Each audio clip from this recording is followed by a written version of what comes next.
नमस्कार,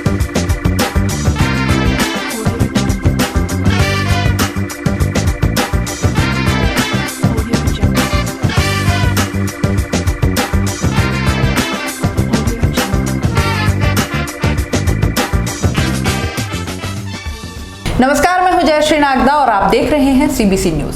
CBC news के frontline face में आज हम जिनसे आपको मिलवाने जा रहे हैं वो हैं अशोक पालीवाल जी। अशोक पालीवाल जी किसी परिचय के मोहताज नहीं हैं और आपको बता दें कि all India hair and beauty association के जनरल सेक्रेटरी हैं। तो आज हम अशोक पालीवाल जी से बात करेंगे कि किस तरह से जो 4 महीने लॉकडाउन के बीते हैं उसमें हम सब जानते हैं कि किस तरह से हर व्यक्ति का जो जीवन है वो कहीं ना कहीं बहुत ही उसके जीवन में उलट पुलट हुआ है और उसके क्या इफ़ेक्ट्स हुए हैं, किस तरह से उसके बारे में सोचते हैं। सर आइए जानते हैं। सर आपका बहुत बहुत स्वागत है सीबीसी न्यूज़ में। सर ये जो लॉकडाउन का 4 महीने का पीरियड रहा है, आपकी नज़र में इसकी क्या व्याख्या हो सकती है? देखिए, पूरी दुनिया के लिए, दुनिया के जितने भी नागरिक हैं उनके लिए बहुत ही एक खतरनाक दौर से गुजरे हैं वो लोग। 4 महीने नहीं, ये 4 महीने 4 साल के बराबर हैं। बिल्कुल ठीक। और हमें कोरोना महामारी से हम फाइट कर ही रहे हैं, पर उसके अलावा जो आर्थिक स्थितियां बिगड़ी हैं वो ज़्यादा खतरनाक है। उसका कई बरसों तक हमें मलाल रहेगा, हमें परेशानी झेलनी पड़ेगी। विस्तार से बताएं सर, क्या सोचते हैं आप? बस सोचता यही हूँ कि जो एक एग्जांपल देना चाहता हूँ कि अभी मैंने कई रिपोर्ट्स पढ़ी है मीडिया के अंदर कि हमारे देश के जो उद्योगपति हैं अंबानी जी, वो टॉप 10 में पहुँच गए हैं। बिल्कुल। परंतु दूसरी रिपोर्ट भी मैंने पढ़ी है कि करोड़ों लोग बेरोजगार हो गए हैं। आज यदि मेरी इंडस्ट्री की बात करें, मैं हेयर ड्रेसिंग के अंदर काम करता हूँ, हमारे ब्यूटी पार्लर सैलॉन्स हैं, तो पूरे इंडिया की रिपोर्ट हम लेते हैं।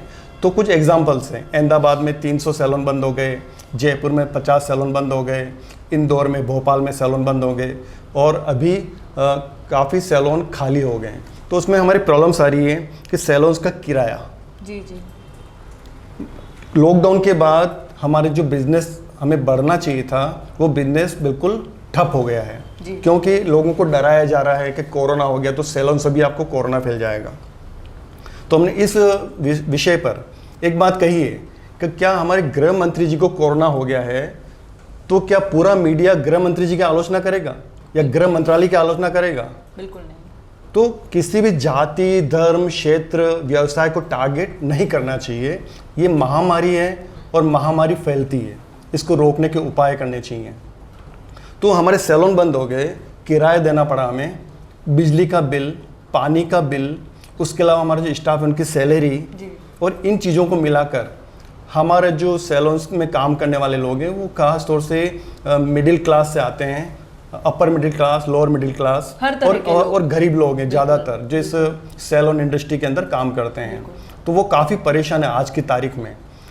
मतलब ये कह सकते हैं लाखों लोग बेरोजगार हो गए हैं। इसमें सर ये भी सुनने में आया था कि जैसे सैलून इंडस्ट्री की तरफ से ही ये कहीं ना कहीं आया था कि हम लोग सबसे ज़्यादा सैनिटाइजेशन, हम लोग सबसे ज़्यादा हाइजीन का ख्याल रखते हैं, उसके बावजूद हम ही पर पाबंदियाँ। इसके बारे में क्या कहें? बिल्कुल ये कह रहा हूँ। मैं आज जितने भी कहीं ऑफिस में जाता हूँ, कहीं मार्केट से बाहर निकलता हूँ, मार्केट को देखता हूँ, तो वहाँ मुझे देखता है कि सोशल डिस्टेंसिंग नहीं है, मास्क की जो व्यवस्था नहीं है और सैनिटाइजेशन नहीं किया जा रहा है। पर सैलून इंडस्ट्री की मैं आपसे गारंटी ले सकता हूँ कि एक छोटे से गांव, गली मोहल्ले में जो सैलून चलाने वाले हैं उनको हमने लॉकडाउन के टाइम में काफ़ी ट्रेनिंग्स दी है और कि कैसे उनको सैलून चलाना है, कैसे उनको स्किन का काम करना है, हेयर करना है, मेकअप करना है। तो उनके पास, आपको हर सैलून वाले के पास उसकी ट्रेनिंग का सर्टिफिकेट मिलेगा कि आप वायरस फ्री सैलून को चला सकते हैं। तो हम जितना प्रिकॉशंस ले रहे हैं वो प्रिकॉशंस तो शायद हमारे देश का गृह मंत्रालय भी नहीं ले रहा है। आगे आप मतलब किस तरह की परिस्थितियां जो हैं वो आप सोच रहे हैं कि ये बदलनी चाहिए और क्या प्रिकॉशंस या क्या स्टेप्स उनके बारे में लिए जाने चाहिए? आपका क्या सोचना है? देखिए, मैं अभी बार बार सभी से बोल रहा हूँ कि हमें उम्मीद थी कि लॉकडाउन के बाद हमारा बिजनेस अच्छा चलेगा। हम आज जितना महामारी से परेशान नहीं है उतना आर्थिक नीतियों के कारण परेशान हैं। आर्थिक नीतियाँ इतनी बिगड़ चुकी है कि कई सैलून बंद हो चुके हैं। इसीलिए हम सरकार से मांग कर रहे हैं गवर्नमेंट से हम कह रहे हैं कि सरकार आप राहत दीजिए हमें। सरकार ही आम जनता की मालिक होती है, राजा ही प्रजा की समस्याओं का समाधान करता है। बिल्कुल ठीक है। क्योंकि वही लोग हैं जो हर चुनाव में आकर हमसे बहुत सारे वादे करते हैं, चाहे हमारे अच्छे दिन आएंगे या दूध की नदियां बही जाएगी, आपको रोजगार दिया जाएगा, आपको शिक्षा दी जाएगी, देश में भ्रष्टाचार नहीं होगा, आपके कोई भी परेशानी है तो हमें बोलिएगा, क्योंकि हम देश के सेवक हैं, जिम्मेदारी देश की सेवा करने के लिए हम सब लीडर्स आए हैं। तो आज की तारीख में हम किससे गुहार करें? तो हम आज सीधे सीधे ब्यूटी इंडस्ट्री के लोग सब एक साथ मिलकर हम जो हमारे देश के प्रधानमंत्री हैं उनसे बहुत ही शालीनता के साथ निवेदन कर रहे हैं कि सर आप ही हमारी हेल्प कर सकते हैं, आप ही हमारी समस्याओं का समाधान कर सकते हैं, और आज हमें आर्थिक राहत पैकेज की ज़रूरत है। जो आर्थिक पैकेज की घोषणा कुछ समय पहले हुई थी जी, उस पर क्या कहना है आपका? देखिए, वो पैकेज की घोषणा जैसे ही हुई थी 22 लाख करोड़ 20 लाख 20 लाख करोड़ 20 लाख करोड़ सुनते ही बहुत खुशी हुई, देश की जनता बहुत खुश हो गई। पर उसके साथ जोड़ दिया गया कि MSME के अंतर्गत आपको लोन मिलेगा। अब ये सुनते ही हमें सबको पसीने आ गए। हम पहले ही लोन में दबे हुए हैं, हम आर्थिक रूप से वैसे कमजोर हो चुके हैं और हमें कर्ज लेना है। आपने देखो ना पुरानी फिल्म के अंदर कि पिता का कर्ज बेटे के ऊपर, बेटे का कर्ज बेटे के ऊपर, और पीढ़ी दर पीढ़ी हम कर्ज में मर जाते थे। तो आज जो बनिया है, बनिया एक महाजन के रूप में नहीं है, व्यक्ति के रूप में नहीं है, जितने भी बैंक हैं वो बनिए का काम कर रहे हैं। तो हमने लोन ले रखे हैं, हमने सरकार से बोला है सीधे सीधे कि आप हमें लोन मत दीजिए, हमें राहत चाहिए। और लोन में भी जो दिया गया है कि आपकी किस्तें 5-6 महीना हम नहीं लेंगे, परंतु हमारा उनसे कहना है सरकार से कि प्लीज़ आप जो हमारा ब्याज लग रहा है, हमारा ब्याज इस कोरोना काल में 9 महीने तक हमारा ब्याज को माफ़ किया जाए। ये हमारी डिमांड है। हमारा कहना 9 महीने तक हमारी बिजली का बिल माफ़ किया जाए, डिले नहीं किया जाए, बिल्कुल माफ किया जाए, माफ़ किया जाए। बिल्कुल ठीक बात। बिल्कुल हमारा पैसा नहीं लगना चाहिए। और हम ये भारत सरकार से, सेंटर मिनिस्टर्स हैं, जो हमारे मुख्यमंत्री हैं, उनसे एक बात और कहना चाहते हैं कि आप एक अपील कीजिए कि जितने भी देश में मकान मालिक हैं, दुकान मालिक हैं, वो हमें राहत दे, हमारा कुछ हमें किराए में डिस्काउंट दे, क्योंकि 4 महीने का किराया, 6 महीने का किराया देना बहुत भारी पड़ रहा है। और अभी हमारे सैलून के अंदर बिजनेस भी नहीं है। तो जब बिजनेस होता है तो हमें हमेशा किराया दिया है, तो उसमें भी हमें राहत चाहिए। और उसके यदि प्रधानमंत्री जी बोलते हैं तो मुझे विश्वास है कि हमारे जितने भी दुकान मालिक हैं जिनको हमें किराया देना पड़ता है, हमें जरूर राहत देंगे। ज़रूर फर्क पड़ेगा उसके बारे में। सर, अभी तक इसके लिए आपने क्या क्या स्टेप्स उठाए हैं, या आगे आप क्या सोच रहे हैं कि अब हम ये करने वाले हैं अगर हमारी मांगे या अगर हमारी ज़रूरतों पर ध्यान नहीं दिया जाता है? देखिए, सबसे पहली बात एक समझनी चाहिए कि हम सैलून इंडस्ट्री से लोग जुड़े हुए हैं, वो बिखरे हुए हैं, असंगठित हैं, पर अभी 3 करोड़ की संख्या में हैं। पूरे इंडिया में लगभग 3 करोड़ की संख्या है जो इस ब्यूटी और हेयर उद्योग से जुड़े हुए हैं। और हमने सबसे पहला काम किया कि उनको संगठित करना। जब तक हम संगठित नहीं होंगे हमारी लड़ाई अधूरी है। और जैसे हम संगठित होते हैं तो हमारी 50% जीत हो जाती है। आज हम कह सकते हैं हम सब एक हैं, हम डिवाइड नहीं है। चाहे हिंदू, मुस्लिम, सिख, ईसाई, किसी भी जाति का है, कोई सा भी नागरिक है, अमीर है, गरीब है, हम सब हिंदुस्तानी और सब एक हैं। ये फील आना बहुत जरूरी है और ये फील हम लेके आए हैं। हमने क्या किया, सेव सैलून इंडिया नाम से एक ग्रुप बनाया। वो केवल नॉर्मल ग्रुप है, ये हमारा स्लोगन है। और उस ग्रुप के अंदर 109 से ज़्यादा एसोसिएशन को जोड़ा है। तो पहला काम सबसे बड़ा हुआ है कि हम असंगठित लोग सब एक हुए हैं, संगठित हुए। और जैसे हम एक होते हैं तो हमारे अंदर ताकत आती है। 1 से 1 11 हो जाते हैं।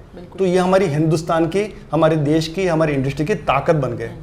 उस ताकत में आने के बाद हमने सब ने मिलकर डिसीजन लिया है कि हम सब लोग मिलकर, अभी कोरोना काल है, हम रोड पे नहीं जा सकते, हम सरकार और प्रशासन को परेशान नहीं करना चाहते हैं, तो हम सोशल मीडिया का इस्तेमाल करते हुए हमने लगभग 16 राज्यों से 2 लाख ईमेल प्रधानमंत्री जी को किए हैं। प्रधानमंत्री जी से निवेदन किया है कि हमारी 13 मांगे हैं, उन 13 मांगों को आप पूरा कीजिए। जो हमारे गांव में रहने वाले हैं उनको 9 महीने तक 10,000 रुपये दीजिए प्रति माह। और शहर में रहने वाले हैं उनको 15,000 प्रति माह दीजिए, हमारे किराया माफ़ कीजिए, बिजली का बिल माफ़ कीजिए, हमें लोन दीजिए, हमारा श्रमिक कार्ड बनाइए, केश कला बोर्ड का निर्माण कीजिए। तो इस तरह से बहुत सारी हमारी मांगे थी। तो हमारा जो एक जीएसटी है, सबसे बड़ा खतरा है, 18% जीएसटी में देना पड़ता है। हमारी मांग है इस काल का जीएसटी माफ़ किया जाए और आगे आने वाले समय में जीएसटी को 5% किया जाए। तो इन मांगों को लेकर हमने ईमेल किए, पर ईमेल के अभी तक हमारे पास कोई रिस्पॉन्स नहीं है। परंतु हमें खुशी इस बात की है कि हमारा जो ब्यूटी उद्योग है उसने 2 लाख मेल किए और 100 से ज़्यादा एसोसिएशन एक साथ जुड़ गए। तो ये हमारी ताकत बन गई, हमेशा के लिए शक्तिशाली बन गई। फिर से हमने दूसरा स्टेप हम उठा रहे हैं कि 11 अगस्त को हम पूरे इंडिया से 1 लाख से ज़्यादा ट्वीट करेंगे।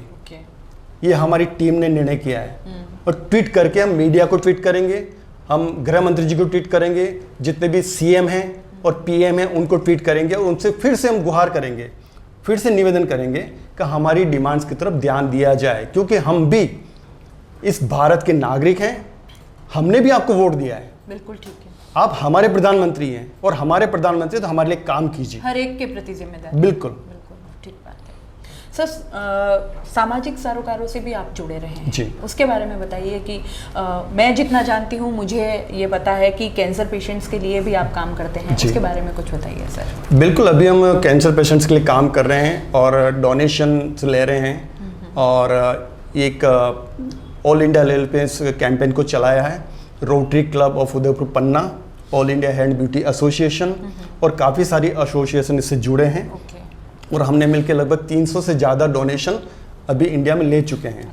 जब यहाँ से हम डोनेशन लेते हैं तो 12 इंच बाल हमें चाहिए और 12 इंच बाल लेकर हम भेजते हैं मदद चैरिटेबल ट्रस्ट मुंबई को। वो ट्रस्ट क्या करता है कि उन बालों को लेकर 3-4 महिलाओं के बालों को इकट्ठा करके एक विग बनाते हैं और उस विग को कैंसर पेशेंट्स को देते हैं। एक बात हम समझते हैं कि भारत की महिलाएं लंबे बाल पसंद करती हैं, उनका सौंदर्य उसमें नज़र आता है और जितने भी पुरुष हैं वो भी एक अच्छी महिला का जो वर्णन करते हैं या देखना चाहते हैं तो लंबे बालों में देखना चाहते हैं। भारतीय महिला अगर देखेंगे सौंदर्य का, बिल्कुल सौंदर्य का लॉन्ग हेयर प्रतीक है। तो जब कैंसर पेशेंट्स की जो कीमोथेरेपी चलती है उसमें उसके सारे बाल झड़ जाते हैं और गंजापन आ जाता है। तो हम सब मिलकर उस महिला को जिनके लंबे बाल हैं उनसे लेकर उसके जो जिसका हेयर फॉल हो गया है, गंजापन आ गया है, उसका दर्द को कम करने, उसके चेहरे पे मुस्कान देखना चाहते हैं, उसकी खुशियों को बढ़ाना चाहते हैं कि थोड़ा सा हमारी वजह से उसको खुशी मिल जाए। तो अब तक कितने लोगों ने ऐसे डोनेशंस आपके वहाँ पर कर दिए हैं सर?